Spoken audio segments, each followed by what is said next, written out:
LKG రోజు నువ్వు UKG చదివినప్పుడు నన్ను వచ్చాను.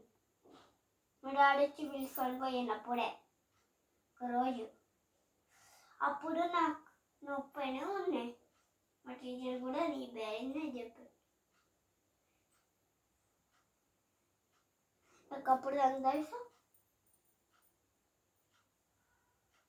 నేను అప్పుడు గురించి అడుగుతలే.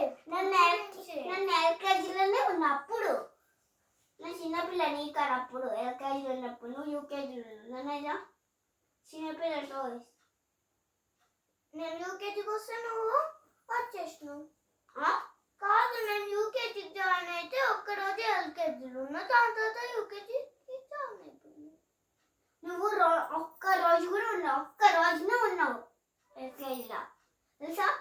దాని తర్వాత యూకేజీకి వెళ్ళిపోయినావు తెలుసా. నేను అప్పుడు గురించి అడుగుతున్నా, ఇప్పుడు గురించి అడుగుతున్నా.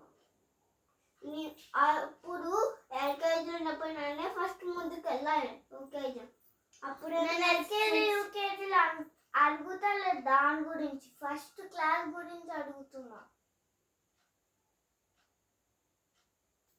అయితే నన్ను అయితే ఎల్కేజీ యూకేజీ ఫస్ట్ చదువుకున్నా. ఎల్కేజీలో ఖాళీ ప్లేయింగ్ అందరికి. నన్ను అంటే ఎల్కేజీ యూకేజీ ఫస్ట్ క్లాస్ చదువుకుంటున్నా తెలుసా.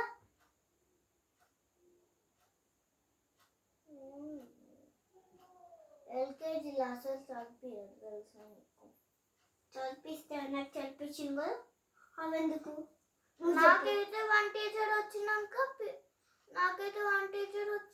స్నాక్స్ బెల్ అయిపోయింది అంతే. దాని తర్వాత స్నాక్స్ తిన్నాక ఇంకొకటి బెల్ అయిపోయినాక లంచ్ ప్రేయర్ చేసి వెళ్ళడం. నాకైతే అట్లా యూకేజీ కావట్లేదు. కాదు, ఎల్కేజీ గురించి అట్లా. యూకేజీలో ఫోర్ పీరియడ్ ఉంటుంది. నాకు ఎల్కేజీ అంటే కావట్లేదు కదా, అవెందుకు. నాకైతే ఇయ్యండి అట్లా. అప్పుడు చీటింగ్ శ్రీహాన్ కచ్చి చీటింగ్ లేదు. నీకెందుకు అట్లా అయిపోయి, నాకు అట్లా రావట్లే అనుకో. నాకు ఒక టీచర్ వచ్చి ఇంకొక టీచర్ వచ్చి స్నాక్ బెల్, ఇంకొక టీచర్ అలా అయిపోయినాక లాస్ట్లో ప్రేయర్ అవుతారు. అవెందుకు నాకు అట్లా అయిపోయి. నాకు తెలిసి మర్చిపోయినా. What is this sound?